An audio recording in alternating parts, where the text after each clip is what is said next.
Hello everyone, my name's Adam and welcome to TimeLag Gaming.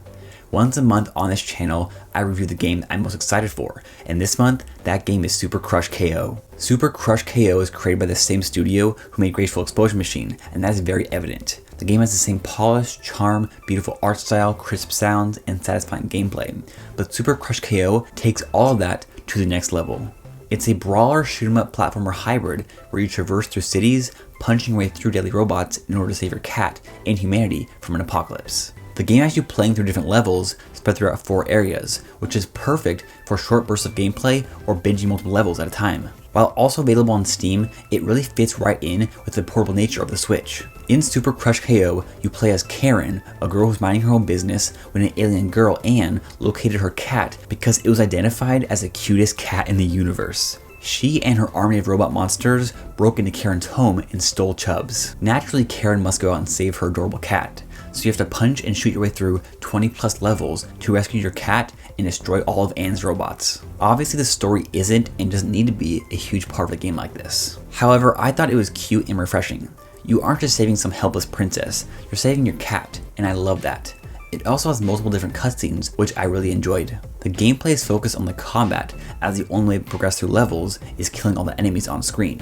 The combat is extremely satisfying, just like Graceful Explosion Machine, but this time it's even deeper. Executing the combat is sort of an art, where you have to be precise in how much you use each ability, and each and every time you pull off a string of different attacks, it's incredibly satisfying. You have many different abilities, ranging from punching, shooting, dodging, along with a double jump, twister drill, uppercut, air pop, ground shake, and super beam KO. You can even launch your enemies into the air and then blast them away, which is so fun to do. Your punching has a 4-hit combo and is infinite. Your gun has a cooldown, and then your other offensive moves use energy. This combat system has been perfectly crafted, so you have to rely on each and every single move that you have available. You can't just use 1 or 2, you gotta use all of them. You really have to master all of your abilities, and once you do, the game becomes even more satisfying. This combat system is easy to jump into, but challenging to master. It's very fast paced, especially in combination with the S ranks and stats you earn throughout each level. In every level, you have your base score, clear time, continues, and hits taken. Then you also have your perfect combos, which you get throughout each section of the level. These all contribute to your final score, which ranges from D to S+. S rank can be achieved without a perfect run, but a flawless run is required for S+.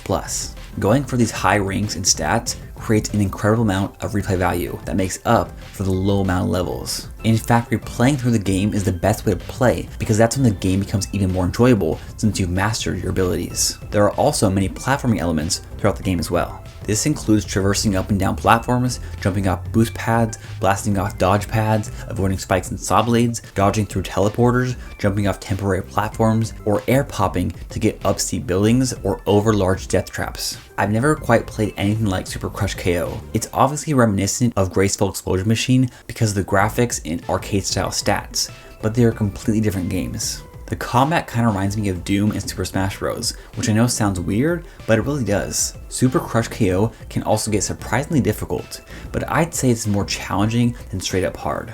Super Crush KO is a very well polished game and really has no issues with the gameplay or format. There's not even any bugs or glitches whatsoever. The only thing that might be an issue for people is how many levels it features. Super Crush KO only has 20 levels, plus a tutorial level spread throughout 4 different locations. Their previous game, while being more simple, had 36 levels throughout 4 worlds, with 8 extra challenge levels. So it sounds like there isn't much content, but the game still takes roughly 4 hours to beat, and where the game really shines is in the replayability, which can easily offer an additional 5 to 10 hours of gameplay. It's really meant to be played through multiple times to get the best experience, so the shortness of Super Crush KO doesn't bother me. But because of how amazing the game is, it would have been nice if there was one additional mode or world. An endless mode or some type of co-op or battle arena with multiplayer would have been awesome. In conclusion, Super Crush KO is one of my favorite games on Nintendo Switch. The combat is absolutely perfect, the music is really good, the sound effects in HD rumble add a whole other layer of satisfaction, the story is cute and to the point, the art style is beautiful, and the replayability is off the charts. I think this is the best new indie game of 2020, and I absolutely recommend it. I give it a solid 9 out of 10 and a worth rating of 15 out of 15. This worth rating means I think it's worth the full $15 price tag. However, if you don't plan on replaying levels to get S ranks, then I'd say wait for a sale. And actually right now it's a few dollars off until January 23rd. Either way though, Super Crush KO is a must play. But what do you think? Will you be picking up Super Crush KO? Did you play their previous game, Graceful Explosion Machine? Let me know your take in the comments down below. Thank you so much for watching.